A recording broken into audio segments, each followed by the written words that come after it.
Welcome to the Singapore Very Young Arbitration Practitioners, or SGVAP webinar on navigating the client-counsel relationship, lessons and best practices for both sides.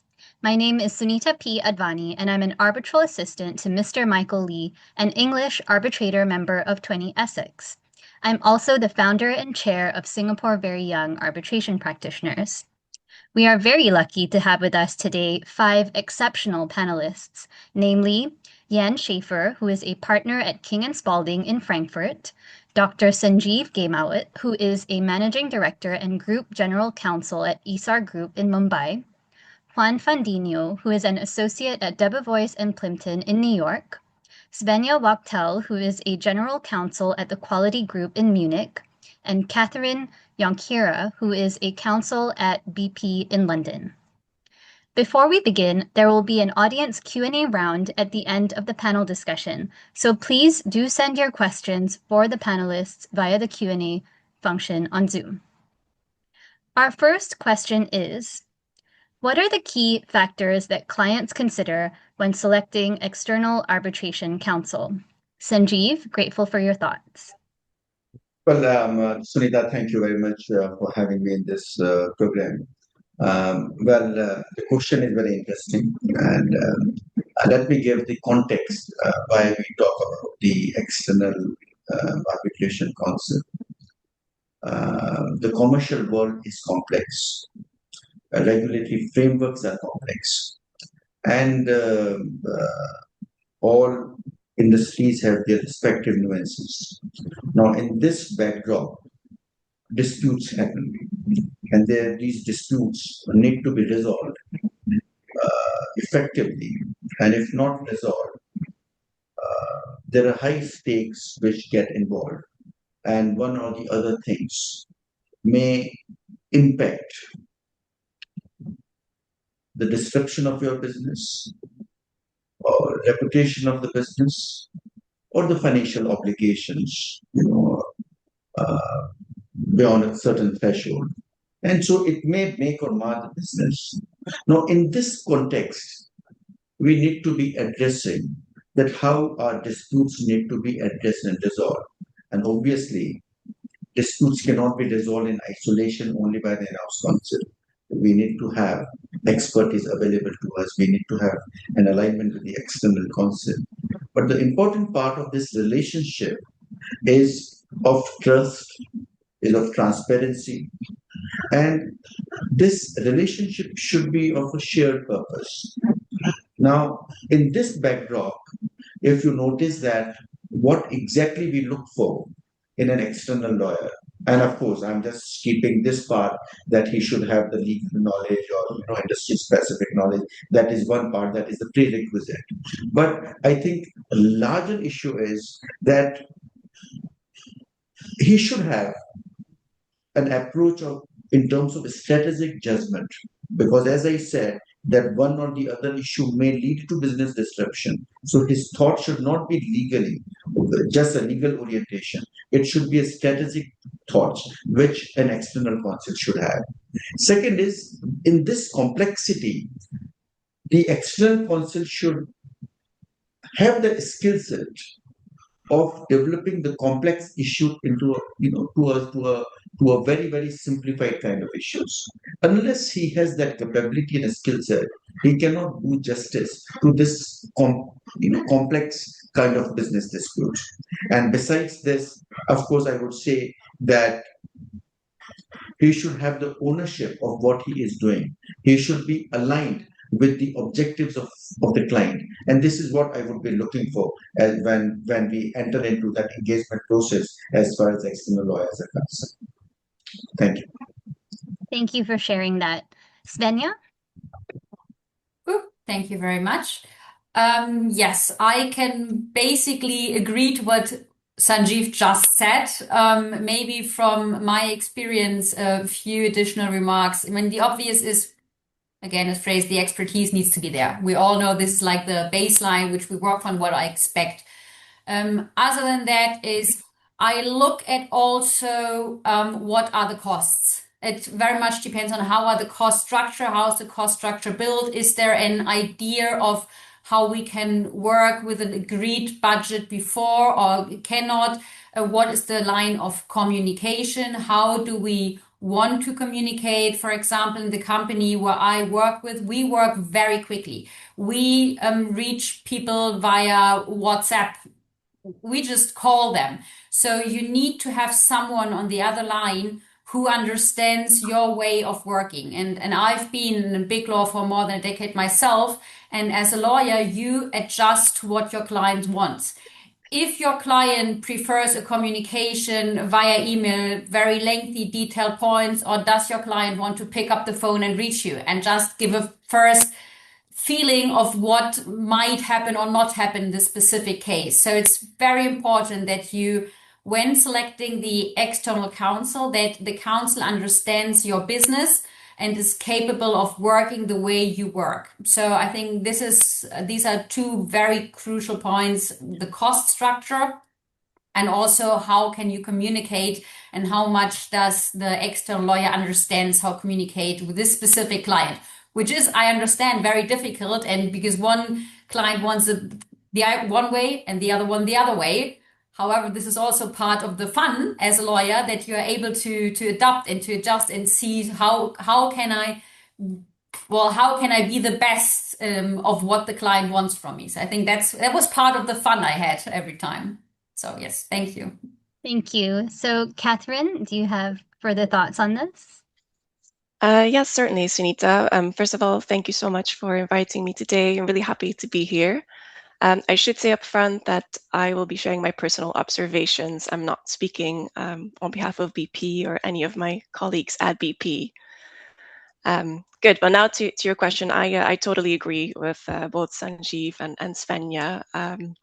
Number one factor, which I've heard from them as well, in selecting arbitration counsel would be the expertise, and along with that, the experience that the specific dispute requires. I think that comes down to sector and subject matter. I mean, in the energy sector alone, we have many different types of disputes. For example, if I'm selecting counsel for a gas pricing dispute, I want someone who has done lots of those very specific types of disputes before. So same with construction disputes, joint venture disputes, and so on.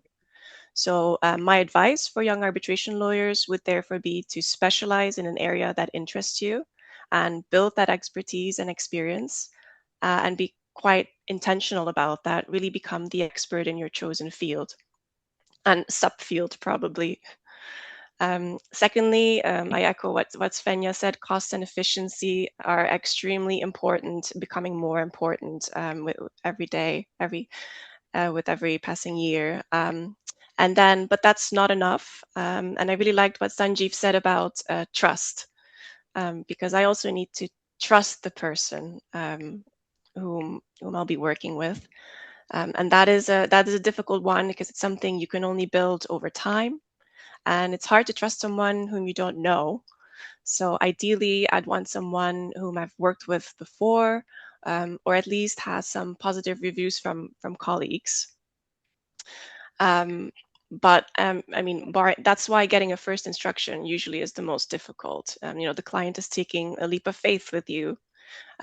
So what I think you can do as a young arbitration lawyer to put yourself in the best position later on is simply to cultivate your professional relationships with your colleagues at your firm, in the arbitration community, and so on.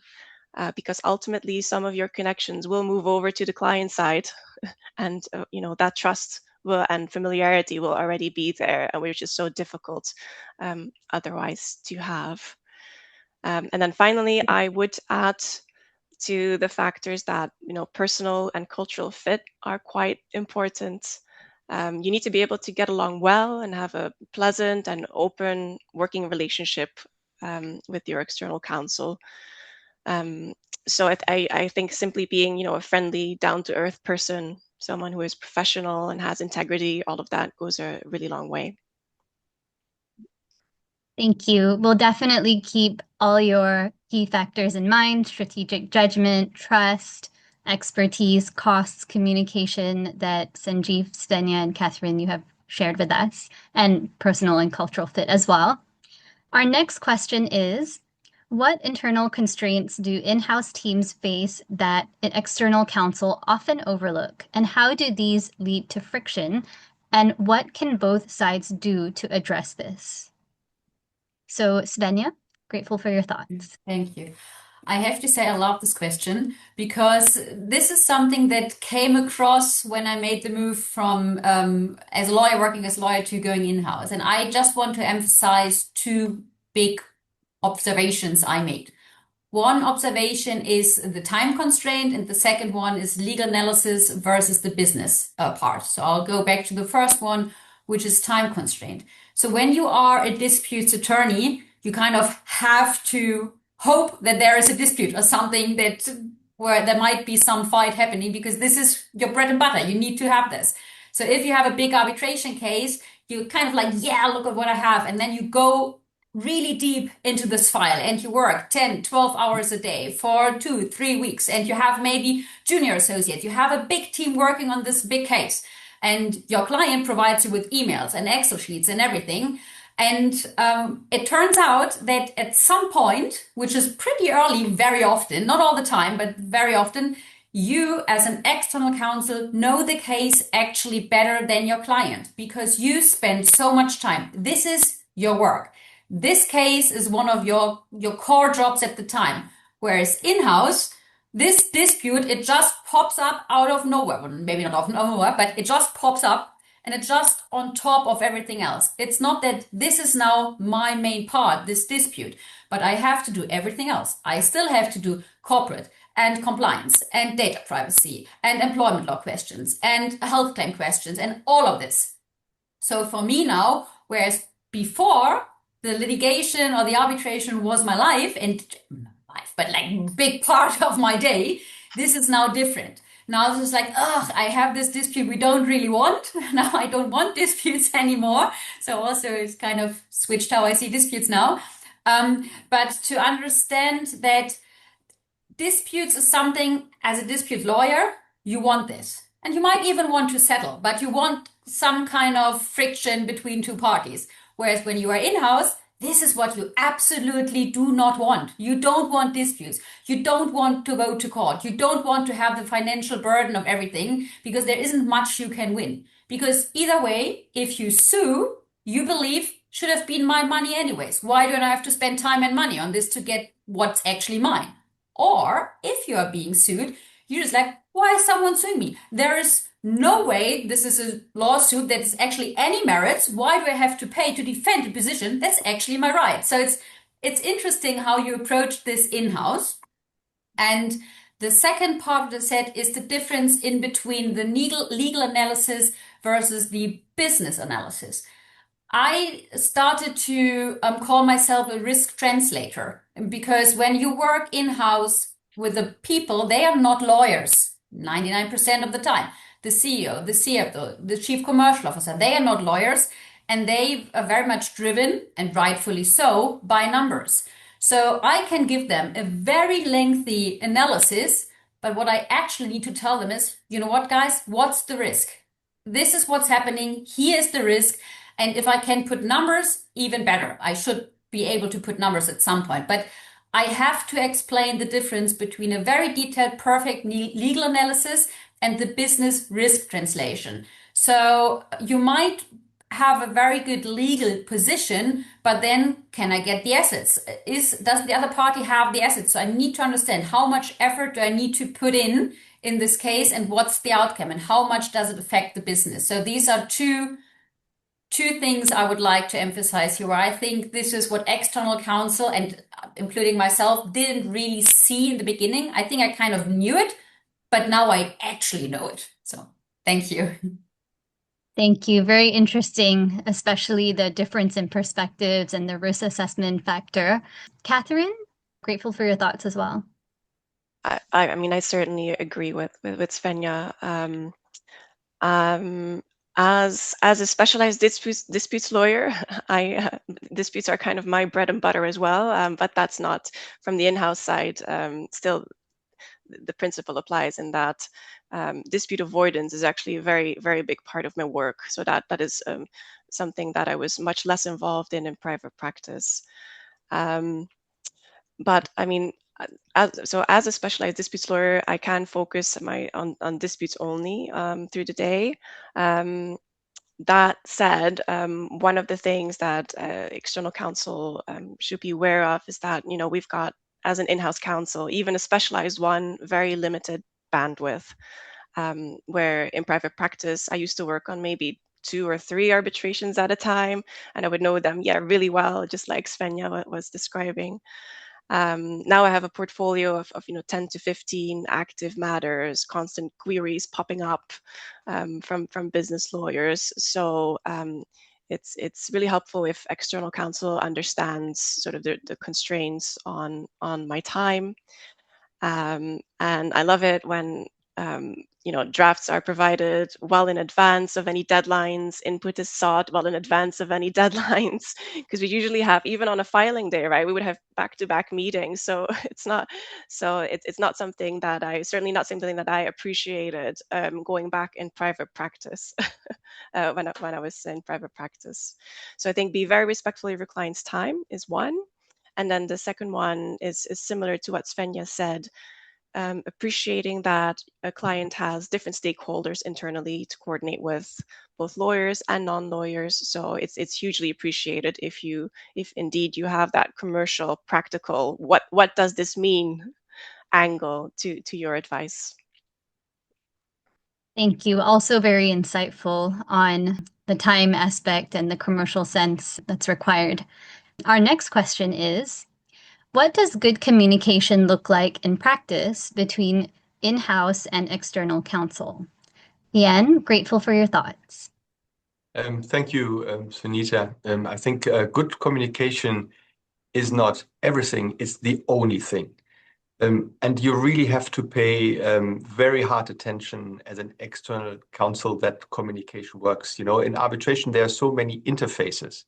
It's between you and the in-house counsel, between you and the arbitrators, between you and opposing counsel. We are now focusing on the critical relationship between counsel and in-house counsel. The good thing is both are lawyers. So you have a kind of a common basis of understanding where you are coming from. But I think it's really critical to understand, as Svenja and Katherine also and Sanjeev said, you need to build up a kind of a trust relationship. And that really requires that you know what are the expectations for communications. How do you want to communicate? If you have a big arbitration in an ideal world, you have somebody in the in-house counsel team who's just taking care of your project. So they can take care of all the other interfaces between the in-house legal function as well as the operative people, the people who have the knowledge, the people who need to take strategic decisions, who understand what kind of demands are there, and they're feeding this back to the external counsel. Because, you know, if then the accounting department says, oh, we need to know information about the provision, you know, that's things that are time critical. And if a lawyer then says, oh, well, we're just in the middle of filing in another case, we cannot properly attend to that, you know, this is not a good idea. So you really need to understand what are the demands. And that's something where I think the external counsel must make a great effort to really understand. So you need to talk to the in-house counsel, not just assume it, that they will adopt to your style, but you need to understand what they want. As Svenja said, you know, if they want to communicate by email, they want to pick up the phone, if they want to have lengthy detailed stuff, and maybe you can say, well, it's just, for me, it can be very short. But some of your work products I need to pass on. So I want to have a different packaging so that the whole thing looks as the people who are receiving it expect it to be from a lawyer. You know, you pay so much money for it, you say, okay, I just don't want to get an email thrown in, which may be just sufficient for the internal communication, but it may not be enough to meet the expectations of somebody else in an organization. And the task of the external lawyer is really to make the internal lawyer, the colleague, shine. So that's your task. It's not like, okay, I want to bypass the in-house counsel, go directly to the CEO or CFO with my advice, but say, well, the interface is your in-house counsel. And that also applies to everybody in the external team, also the junior lawyer. So you need to understand who are the people I'm communicating with. So ideally, when you pitch, you bring the entire team so that the internal team in the company knows who will be the peers on the opposite side. And that comes at all different levels. And I think good communication means you need to talk about it. You need to set some ground rules, and you need to check in from time to time whether things work out well, whether you meet expectations. And I think that's the ground rule to make the arbitration project, at least on the communication side, a success. Thank you, Jan. Very insightful as well on the importance of communication and trust. Juan, grateful for your thoughts. Thank you so much, Sunita, and thank you for the invitation. I'm also very happy to be here. I completely agree with Jan, but I also want to pick up on something that Svenja said, which is you have to set the ground rules early on. You have to know what is it that your client wants, how do they prefer to communicate, if everything has to be an email, if there's some stuff that needs to be done on the phone, WhatsApp, whatever. You need to have that conversation early on and adjust, of course, throughout the matter. And not everything is treated the same. And as Jan was saying, sometimes clients may come up with just like a random question in an email. You should either know beforehand or seek clarity as to, okay, what do you want me to do with this? Is an email enough? Do you want a memo? Do you want like a short note? Like how do we handle this? So it's you have to strive for clarity in the communication every step of the way. And it is our job as external counsel to really like get to know our client and the many different interests in at the client. Like it's not only the ultimate business purpose of the company, but also what's at stake for the stakeholders in the company. And as Jan was saying, our main interlocutor is of course the in-house counsel, and it is our job to make their job easy and to really make them shine. So we have to be able to understand all of these nuances and plan accordingly. There are clients that are way more proactive, that they are way more involved. Maybe they don't have that many disputes, and this is novel or important enough for them to want to be involved every day. So you have to plan for that. Like how in advance should I be sending you stuff? Do you want to have like periodic check-ins, like a weekly meeting to discuss? Like how does this work? There are other clients that for whatever reason are not necessarily that involved in the dispute, and then you also have to know that and like be able to shepherd them, handle them. Like I need this set of documents. How can I help you? Should I send someone to help you out there? Like there's different strategies. Also, besides clarity, of course we have a mandate to be efficient always, and as we were discussing, not everything needs to be an email, not everything needs to be a memo, and not everything really needs like senior partner level involvement. There are other kinds of communications that junior teams on the junior members of the team can handle with the junior members of the in-house team, and that's very helpful. There was this question from the GC, and we need some clarification. Okay, maybe my junior can talk to someone in the in-house team to clarify that, and that saves us a couple of hours of work and trying to reinvent the wheel. So yeah, for me the rules of thumb should be clarity, conciseness. We have to understand that people are busy and they don't have time for like lengthy emails or lengthy memos unless they ask for them. And always try to give actionable advice. And this is feedback that I have heard from friends on the client side. They need something they can act upon, and it is our duty to provide it.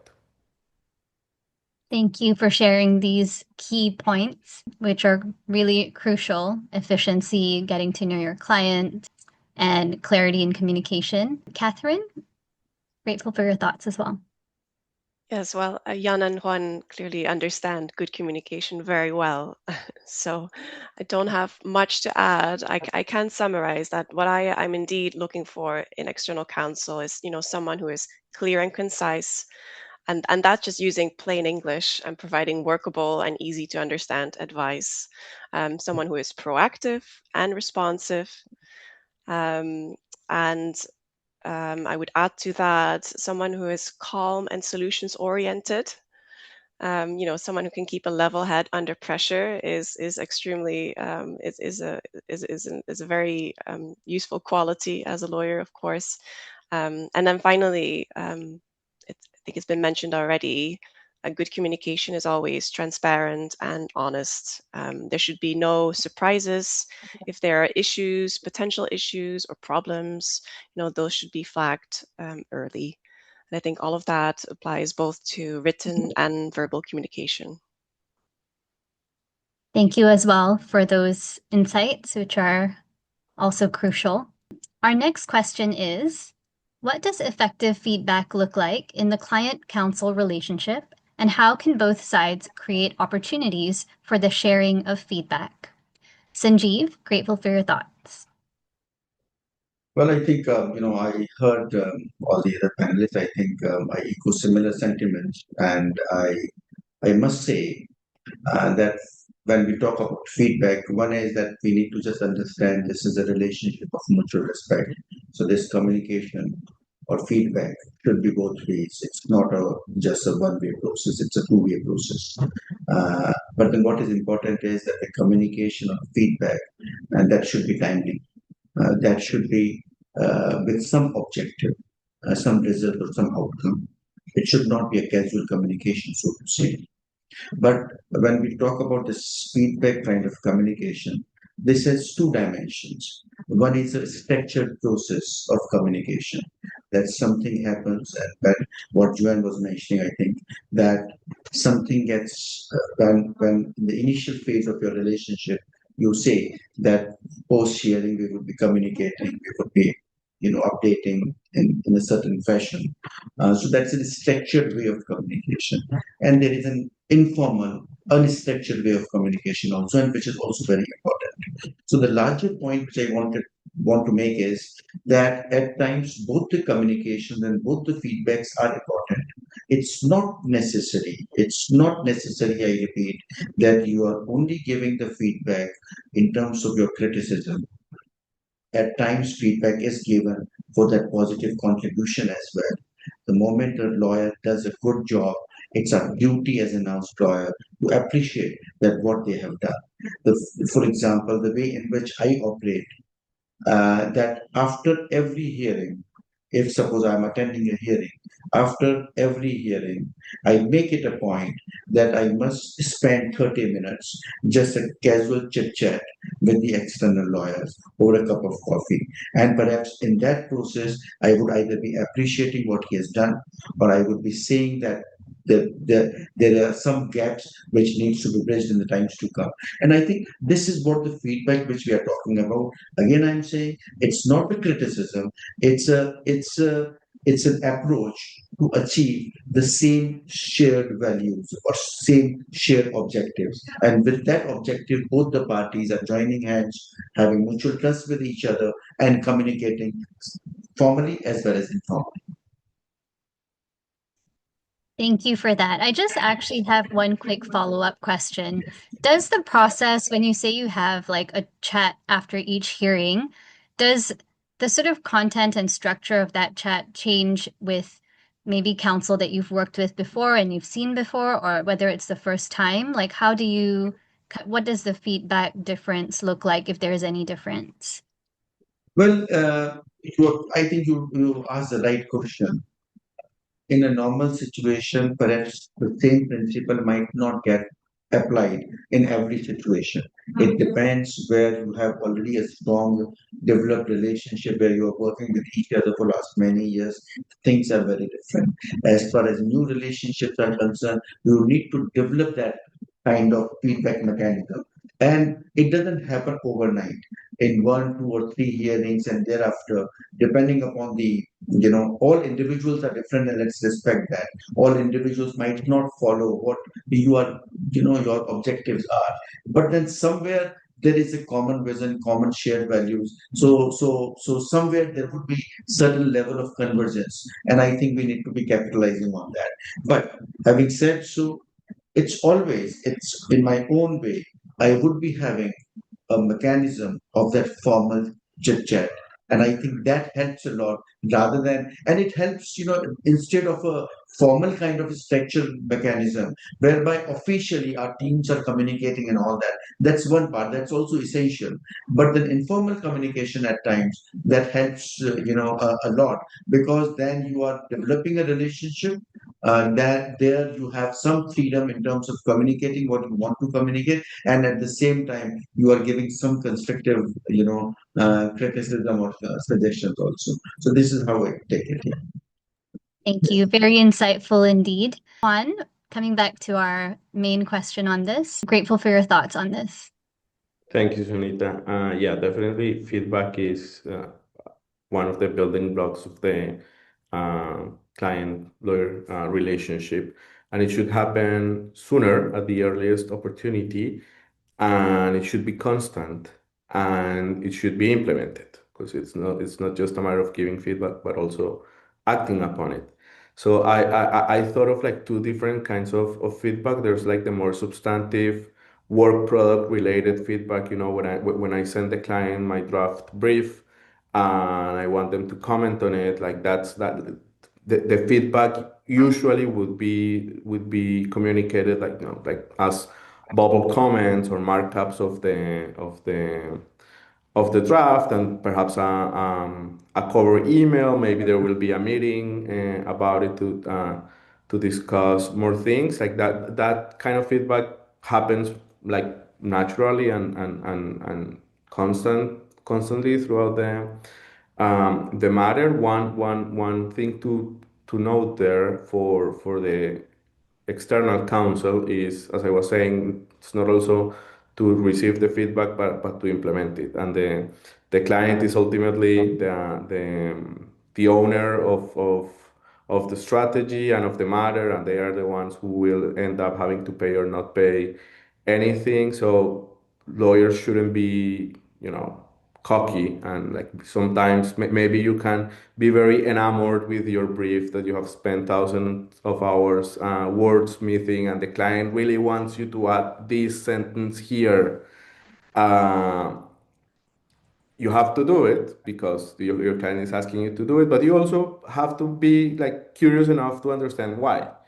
And if you think that looks bad, doesn't fit there, whatever, pick up the phone and have a conversation and understand why is it that your client is asking you to do that. And that helps you also in the long run, understanding your client and all the business considerations that there must be there. And this feedback is of course part of the as Sanjeev was saying, this process of educating your external counsel that in-house counsel also have to do. Like maybe this is the first time we are working with you. We want to know how is it that you like things done, and understand your preferences, but those have to be communicated because otherwise we cannot just guess them. And then there's the more like procedural feedback on the client, on the actual client lawyer relationship, which is more about process. How fast are you delivering?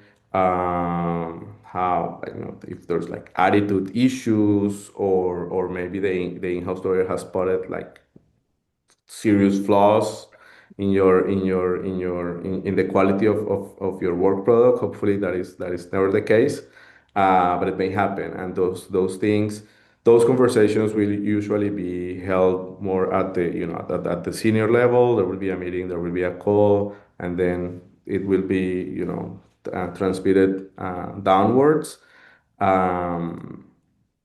But it also needs to happen as early as possible, and as often as necessary. Thank you as well for that on implementation of feedback and also really being in touch with the external counsel to understand more about the feedback. Svenja, do you have anything further to add? Thank you. There isn't actually much to add. I just want to emphasize that it's basically, in my view, also the obligation of the internal counsel to provide feedback to the external counsel very early on.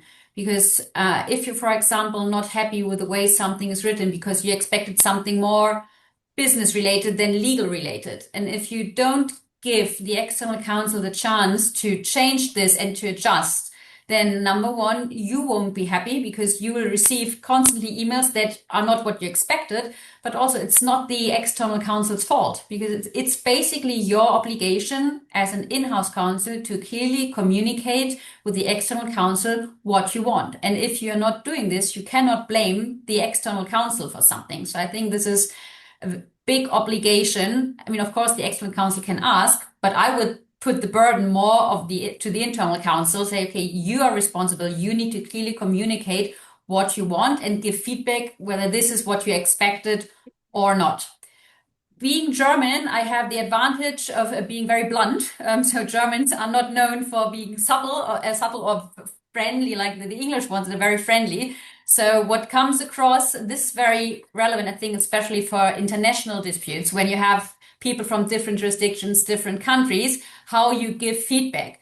And I really, really work on myself to give feedback in a nice way, but it's very difficult for me because growing up as a German and just being very direct, because well, then everybody understands what I mean. But I think giving feedback, it's also relevant to understand where someone is coming from, which background people are coming from, taking this into account when giving feedback. And also, if you get this feedback, if it sounds harsh, it's usually not because people want to put you down and tell you did something wrong. It's because everyone wants to achieve a common goal. So I think this is something I wanted to add here. Thank you. And I guess it would be incumbent on practitioners to also develop that skill of looking at feedback in a constructive way instead of reacting to it. So very interesting. Thank you. So moving on from communication to delivering value across the client-counsel divide, how can external counsel ensure their advice is aligned with a client's commercial objectives and risk appetite, and what role can junior lawyers play in supporting this? Jan, grateful for your thoughts on this. Yeah, I think that also again ties in with communication, because you need to know what the goal of your client actually is, and not what you just think what the client's goal may be. And maybe within the client's organization, they have different goals. So I think there's a lot to work on to really identify and understand where is everybody coming from, where is everybody going forward to, and how do you align this, and how can you make a kind of a strategy? It can be very high level, and then it goes down to the nitty-gritty legal technicalities. But you need to get your heads around this high-level understanding, because if you don't have it, you are just, as the Germans would say, you cannot see the forest because of the many trees.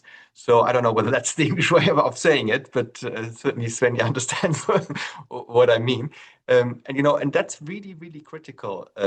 So you need to talk again, and I think you need to take your time in the beginning to really understand, okay, we are operating in this industry. What are the constraints? What kind of situation are you in? Are you like a claimant? You want to pursue something, or are you more on the receiving end, like you want to defend something, get something off the hook?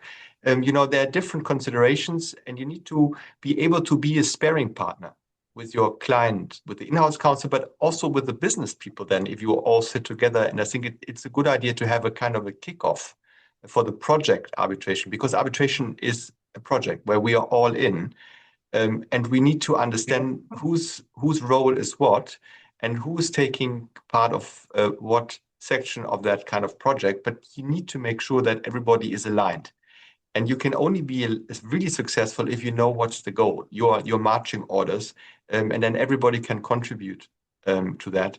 So again, communication is really, really critical. You need to take your time. And I think you need to check in from time to time. And you need to make sure that, that you really understand that everybody's also in your client side aligned, because that's really, really difficult when you get different messaging. Like, okay, we want to go this way, and then somebody else says no, but we have a different view on where things should go, and then you are in limbo because you're in between, and then you say, okay, do I just please everyone, or do I need to take a stance? And with whom do I take a stance? That's often also a political question. Do I take the stance with a senior person who may got it totally wrong, or do we take a stance with the general counsel who may have a much more realistic view? But it's a lot of political things where you need to be really, really careful and attentive, and you need to read between the lines. And if you have a good communication and trusted relationship with the in-house counsel, you can openly address that. You can say, I get this messaging here, this is different. Is there some internal thing? The same can happen at the external side. Different partners, different teams, different priorities, different approaches to things, that can also be pretty messy. And you need to sort it out on your level so that when you have the interface with your client, you have speaking with one voice. You have one messaging, but that's something you need. Everything needs to be brought together, and to know what the goal is, I think this is really critical for success. Thank you for that, knowing what the goal is. Katherine?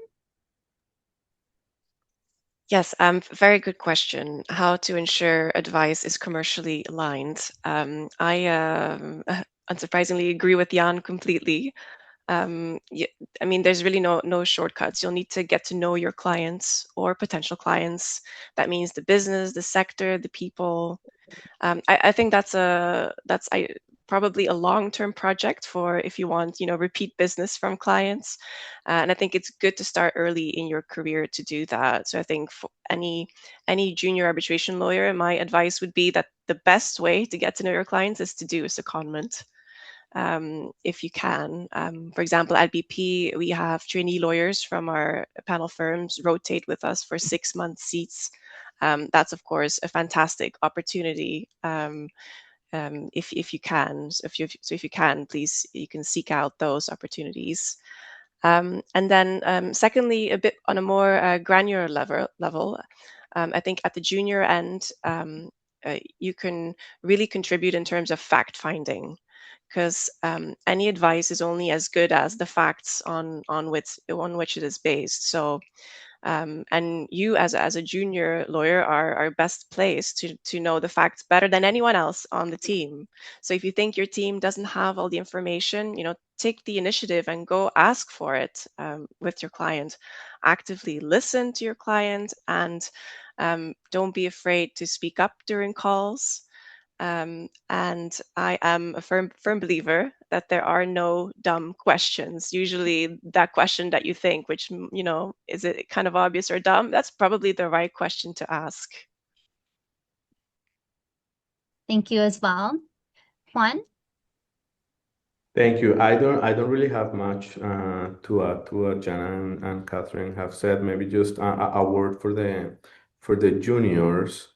Be curious. You have to be curious. Like you have already heard how important it is to know your client, then your client and their industry. Then do it. Go ask questions. Go read. Read whatever market reports. Educate yourself in the industry. Set up news alerts for relevant news in the industry. Just even if it is for having something to speak about with your client at a lunch, whatever. But be curious and like put in the effort to know your client. Try to get as much face time as you can. If you can, like ask to be in meetings or calls where normally you wouldn't be invited for whatever reason. Make your way in, have FaceTime with your client, and if you're in the meeting, take detailed notes, take ownership, like try to contribute as much as you can. If there's a peer at your level on the client side, get close to them and leverage that relationship. They can help you understand things that you probably wouldn't otherwise. So yeah, really, you all the time you have to ask yourself, why am I being asked to do this? What's the end game here? And juniors don't always have that kind of visibility, especially early on. Very junior people don't necessarily know all of the details, but you should. And like, if people are not giving you that, you should ask for it. Thank you. I'm sure the junior lawyers watching will take note of the importance of being proactive. Our next question is, what role should junior in-house counsel play in communicating with external counsel, and how can they do it effectively? Sanjeev, we'd appreciate your thoughts on this. Well, I think interesting question, Sunita. Look, the case gets prepared, or the strategy for a case gets prepared at the client level initially. And the hard work which is put in terms of preparation of case is generally done by junior counsel, junior in-house counsel, because there are so much of data, information, evidence, and so on.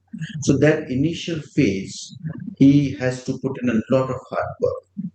Now, if the question is that how effectively it should be done, I think two objectives need to be set as far as in-house counsel is concerned. One is a professional objective in terms of achieving the results in a case and where he is preparing the case. That's a professional objective. And another is the personal objective.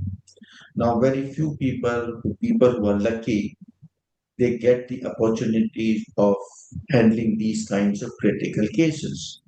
If you put in that hard work, you would be benefited. So all in-house counsels who are up to date in terms of information, preparation of work, believe me, we have all witnessed the external counsel would be having a direct interaction with the junior counsel only. You don't need the senior general counsels or other people. In fact, they would be directly interacting with the in-house the junior in-house counsel.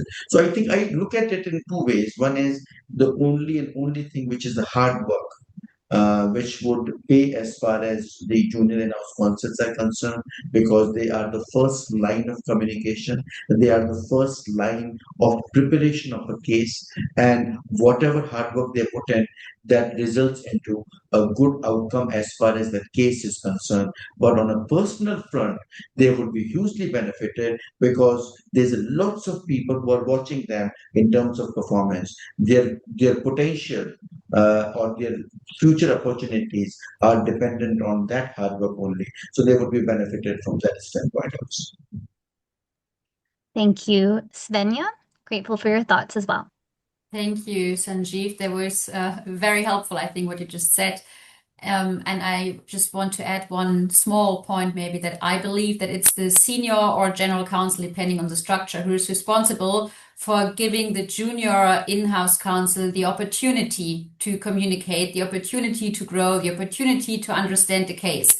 And very much depending on how junior or more mid-level senior the person is. In the beginning, I learned as a junior, I learned a lot from just sitting next to the senior and understanding his train of thoughts. So when the senior was there, like, okay, I'm doing it this way, let's do it this way, maybe consider this or that. So this is something that's unfortunately got lost when you only work from home nowadays. So it's a different topic. But I think you learn a lot when you sit there and understand the thought process of the senior. And this is also true for in-house counsel, how to communicate, because you can read the email I sent as senior to the external counsel, or we discuss it, you know what, I'm writing it this way because, and then you learn more. And this thought process helps the junior then in the next case when I tell them, you know what, you now do this case. You've seen it once or twice. This is something where you lead the case. I'm there. I'm in CC. Ask me. I'm here to help you. I'm here to support you. I will back you. But now you start growing by this. So when it comes to communicating, I think you cannot throw the junior just in because it's not fair. And also because it's not fair to anyone, but also I think this is important to grow and to have someone who actually helps taking on the work at some point where you said, you know what, I trust you, I know how you work, we've done this together, you did it alone, now you do it, I focus on something else as senior. So I think it's very crucial. Indeed. Thank you for that on the importance of observation. So our next question is, how much initiative should junior lawyers take when interacting across the client-counsel divide? Where is the line between being proactive and overstepping? Juan, we'd appreciate your thoughts. In my mind, it should be as much as possible. Juniors should be able to interact with the client as much as possible, but always, within the bounds of common sense. And I think it's a kind of relationship or interaction that evolves sometimes very quickly, but that evolves gradually throughout the matter. So for me, juniors should earn. As a junior, you have to earn your teams and your clients' trust, right? And it's a slow process, and you can start with small things. And this is I'm focusing on the communication and relationship with the client, because Katherine already said something very valuable about becoming the expert on facts, the owner of the facts. That's definitely something that juniors should do, and it's usually where they can shine a lot. But on the client relationship side, you can start small. You can start, making sure that everyone has the Zoom invite for the meeting. If it's an in-person meeting, well, that the room is booked, that is set up. If there has to be food, coffee, whatever, make sure that's also happening. If you're in the meeting, take detailed notes, then circulate your notes maybe internally first, and then maybe you can become the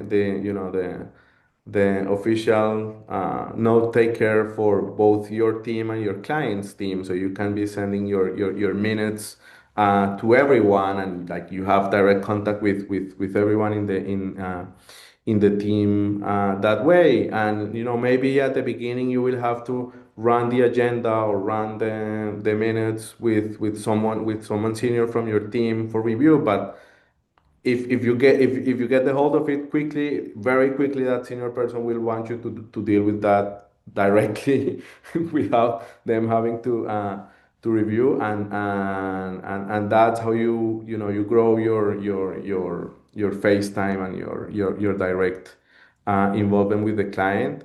And that's more on the logistics side. On the substantive side, of course, you should never give legal advice unsupervised. As I think Jan mentioned, we are one voice, and like we you need to know that maybe you don't have enough expertise and enough experience, or maybe you don't have enough context or the facts to understand where is a particular client request coming from, or what is it that they need from you, or what is it that they want to do with it. So run it by your seniors first, always, even if it looks small or trivial. You never know what's behind it. So run it by them. And then there will come a time, as you grow in the firm, as you grow in the case, where some of these things you will be able to handle directly. And again, I don't really think, unless you have a micromanager crazy boss, people will usually want for you to take on more ownership and more responsibility, because it takes a burden out of them, and it also helps you grow as a lawyer. And like most of the people I've worked with, like, want that to happen. They want that for you. They want to see you grow and handling things directly. As I mentioned before, if there's a peer on the client side that you can build a relationship with, that you can get close to, do it and leverage that relationship, and you two can become, you know, the troubleshooters for both teams. You can help and jam things where there's, like, you know, delays on whatever you want to know why the client hasn't given you X instruction that you need to act, and maybe you don't know that I don't know, there's like a big board meeting or whatever going on the client side, and before you start bugging the client with emails, maybe you can like send a WhatsApp to your friend like, hey, what's going on here? Yeah, don't worry, we'll reply tomorrow, whatever. Those things help the relationship run smooth. So there's a lot of opportunity for juniors, and juniors should really strive to contribute and to get to know the client and to have a relationship with the client, but again within the bounds of common sense, and, you know, read the room, read the case, read the relationship, and let it evolve gradually. Thank you for these great tips. Yan, grateful for your thoughts as well. Yeah, and I just would like to echo everything that Juan had said. I think that this is really good advice. Make yourself useful, add value, but I would also add, don't be shy, because this is really critical to learn how to interact with clients or with the company people. You know, it's a different world. It's something you need to learn. I think ideally, as Svenja said, you listen and watch what others are doing, and then you can come up with your own style and say, okay, maybe I can try this out with my peer, and then you see how it works. But it's really critical to have a good working relationship, and to think outside of your specific task. It's not like, okay, you're in a big team, you have allocated a work stream, and maybe you have bits of pieces of it's just your own, and just focus on that, but try to understand the bigger picture. Try to see where it fits in, and also where it fits in on the other side of the client's team. And I think then you can really add value, and you can learn. And I think that's the critical part for the junior lawyers. If you're on a case, you want to learn. You want to learn how to do it. You want to learn and see what's good, what doesn't work, what can create problems, and what really helps the whole thing to progress. And if you've done that, and that's learning on the job, you cannot read it up in a book. You can just do it by watching and different styles and different people. So try to get involved with a lot of different people in your career and in your practice. You know, if you have an arbitration team with different partners, try to work with different ones, because everybody has their own style. And one style is maybe more aligned to your own personal kind of preferences and the way you are handling yourself than something else. But you can see that there are different ways of doing things, and they can all be equally successful. So find your way of doing it, and then try to really mirror this on your peer level. As Juan said, don't run with stuff, and always circle back to the team, because of course it's flattering if somebody on the in-house team, maybe even general counsel, you know, they know this person is dealing with one aspect, so he is the subject matter expert, much deeper into it than a senior or even the partner, and then they pick up the phone. And of course, you're flattered and say, wow, you know, the guy called me or she called me personally. That's, of course, a great achievement. They noticed who you are, what you've been doing, and they apparently have so much trust in you that they just call you directly. But then always make sure that you circle back, because if you do something, as Juan said, where you don't get the full picture, you know, it can be quite damaging. It can also damaging then for the client, and it can be damaging for the reputation of your firm, and that's something you have to keep in mind as well. Thank you for that important guidance, and especially on knowing the full picture. So our next question is, what does a challenging or strained client-counsel relationship look like in practice, and what are the early warning signs? Sanjeev, we'd appreciate your thoughts on this. Well, Sunita, this strained relationship is only a reflection of one or the other issues. They may be pertaining to 2-3 aspects. Of course, besides cost and time, I think wherever the expectations level between the two parties, there is a mismatch of that results into strained relationship. Now, that expectation level is arising out of one or the other misunderstandings at times. A strained relationship gets reflected not in one incident. It's an accumulation of multiple incidents. So it is very clear that you have not addressed the strained relationship, the various events at different points of time. And that relationship gets reflected when there are multiplicity of issues, multiplicity of divergent objectives, multiplicity of a conflict between the two parties. Now that gets reflected in various ways, Sunita. The moment an external lawyer, or for that matter, even the in-house counsel, if they start documenting everything, it means that there is a lack of mutual trust. That is one reflection. There are reflections also when the lawyers are not giving you time. It means that the external lawyer is not trusting the client. There are issues that they don't want to continue the relationship. They are fed up with the relationship. They want to discontinue the relationship. This gets reflected when they don't give time. It gets reflected when the client is not making the payments because client's expectations are different and client believes that this cost structure is not at all justifiable or can be rationalized in terms of contribution. So there are multiple ways of this conflict. The only thing is, as both the parties, they need to be recognizing the early signs of this conflict and don't allow the conflict to go beyond a certain point because that is not good for the matter for which both the parties are involved. So this is how I see it. What is important is communication between both the parties. The moment communication becomes defensive by either of the parties, it means that there's a strained relationship. So that's it. Thank you for that, Jan. We'd also appreciate your thoughts. Yeah, I fully agree.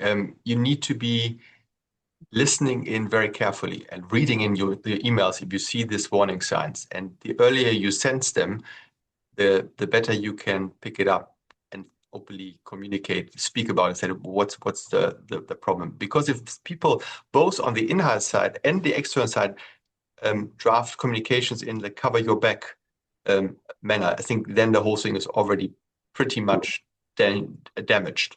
And then it will be really difficult to get back to a level of trust, what you need as a team. After all, you are a team to get the project successfully across the finishing line. And then it's also, it's not fun.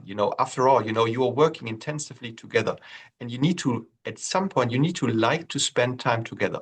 And if you feel like, okay, this is not working because you don't trust, you don't feel like valued and you don't feel the respect, but just everybody's just trying to say, okay, I hate to be in this mix, but I just need to get out of it.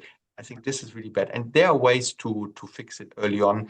Team building, trust building exercises. And in particular, if you have a new client, I think it's critical to do these things internally all the time and not just wait until you see the first signs that something may not be going in the right direction.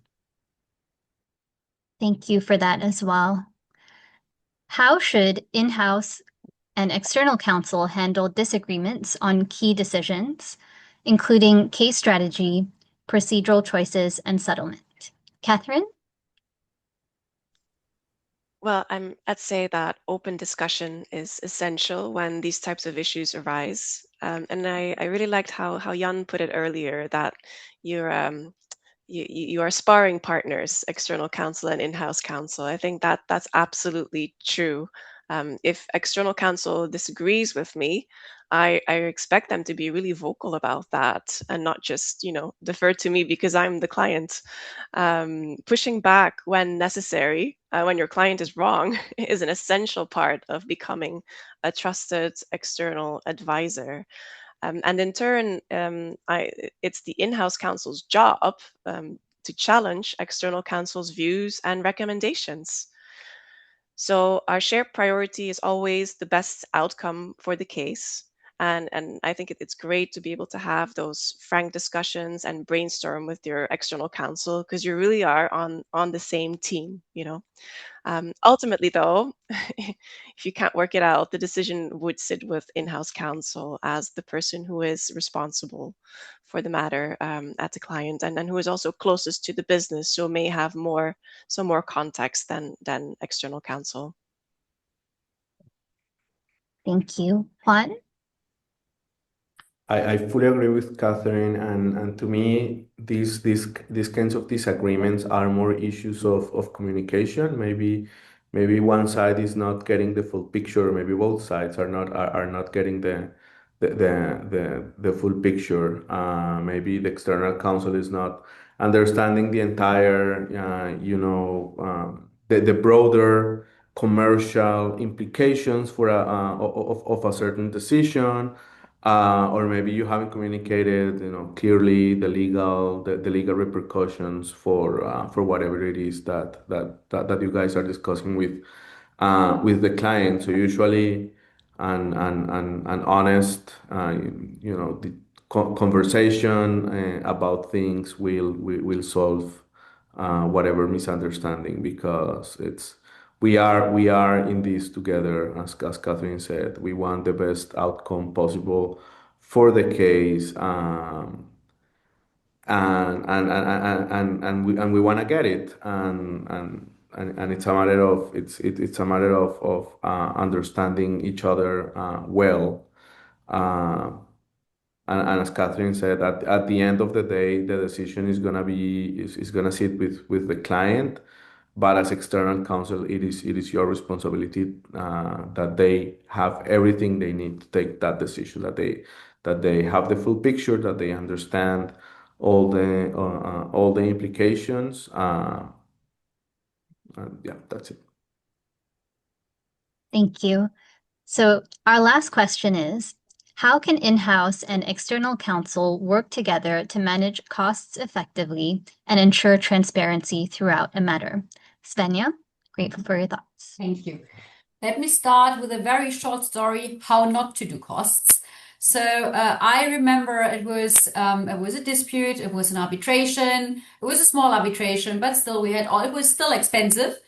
And then when checking the timestamps when I had the bill, there was actually 0.5, half an hour, having coffee with the client after the hearing. And I was quite surprised, because he said, "Oh, I still have time. Shall we have a coffee?"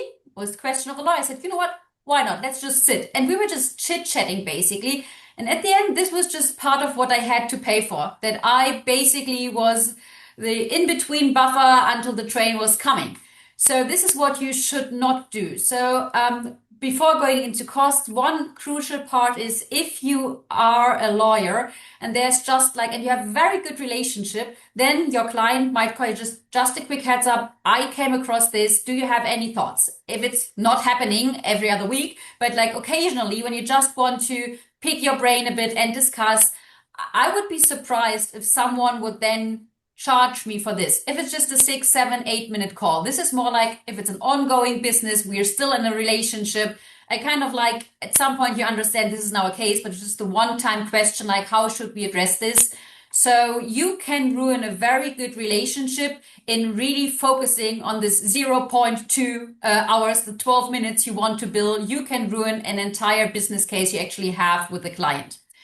Coming to a specific matter, I think it's very clear what you want. So if there is an arbitration, you usually say, okay, what do we think if you are the claimant? Like, how many hours do we need to prepare this statement? Then what are the costs? So you kind of think in buckets, like bucket 1, oral hearing, if you have 1 or 2 oral hearings. So of course, this can change in between, and this can change because it's the client's fault. It can change because the client did not provide all of the details the client should provide to the external counsel. So the external counsel can actually give a rough estimate that works. So, but what I feel is, what I think is, and I strongly advocate this, is if you agree on a budget and at some point as external counsel you realize, well, we might need more, that you proactively say, hey, we are reaching the end of the budget for this bucket because A, Y, Z. Let's try to figure something out. We will find a solution. We will see how we get there, but communicate this very early on. What's not helpful is if you think about the buckets, you thought these are the buckets, and at the end, you get a massive bill that is just way over budget, and it's like, okay, well, you never told me. So I think every in-house counsel understands generally that there might be changes to the budget. But please communicate this and don't make me ask every other week, are we still on budget? Are we still on budget? Are we still on budget? I think this is something, if we are not on budget anymore or get close to the end, I expect the external counsel to let me know, and then we'll figure something out. Usually it's fine because we know facts change, legal analysis change. It might even be the arbitrator who comes up with a very interesting idea, or the judge, which we never anticipated. Now we have to spend more money and time on this specific issue. But budget and cost discussions should be ongoing if it's out of what was agreed. Thank you. Thank you. Yen, grateful for your thoughts as well. Yes, absolutely. I think predictability, that's the key factor. But of course, it's not just counsel. They are taking more time to get their heads around things, or things become more complicated that you expected to be performing. But it's often, it's not the owners like the client who gives out the change orders, but it's triggered by the opposing party. They do things which are not very helpful. You have to react. Maybe a new situation arises. You think, okay, I have a new strategy, but always think about the pricing as well. Some lawyers, they can be just carried away and say, well, I have this brilliant idea. Let's get it all sorted out. So everything is already, a whole machinery is working. But of course, time will be showing on your invoices. So talk to the client before and says, we have this brilliant idea. That's the rough approach. Do you think this is fitting your goals? And shall we go into it? And if we go into it, we probably need a budget of whatever. And then the client can make an informed decision, say, well, no, this is fine. This is icing on the cake, but I don't need that. Just get plain vanilla cake. That's fine. I don't need the kind of the additional stuff. But that's something you need to know. And that really, again, boils down to communication, putting yourself in the shoes of the in-house counsel, because they have communicated budgets to somebody else, maybe the finance department or the CFO or whatever. And if you are over budget, they need to have a conversation as well. So you need to tell them what are the reasons for it. And it's not just saying, well, it just happened out of the blue and now we are stuck because we want to pay the lawyer, and we need the lawyer to move forward because the lawyer is already so much ingrained in the case. We cannot change horses. So we're basically in their hands. I think that will really kill trust, and that will not make sure that you win a second case from that client. Thank you as well for that. Sanjeev, grateful for your thoughts as well. I think, my colleagues have, covered that, but then I just want to say that this is one situation where there are divergent approaches between the two parties. One wants to generate business and increase or enhance its revenue, while in-house counsel needs to be curtailing the cost to meet its budget parameters. So this divergence would always remain.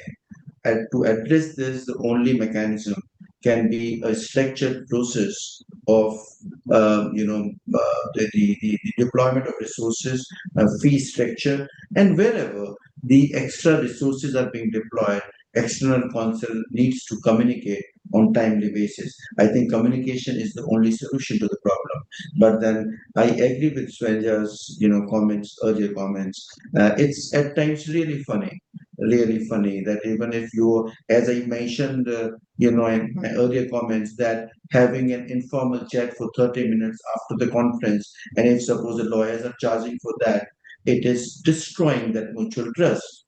And at times, even if, just Sunita, just appreciate this. If I don't have a freedom of picking up the phone and talking to my lawyer, that relationship is no relationship. And if he's charging for that phone call, then I think there's a question mark on the relationship. That relationship cannot continue beyond a point.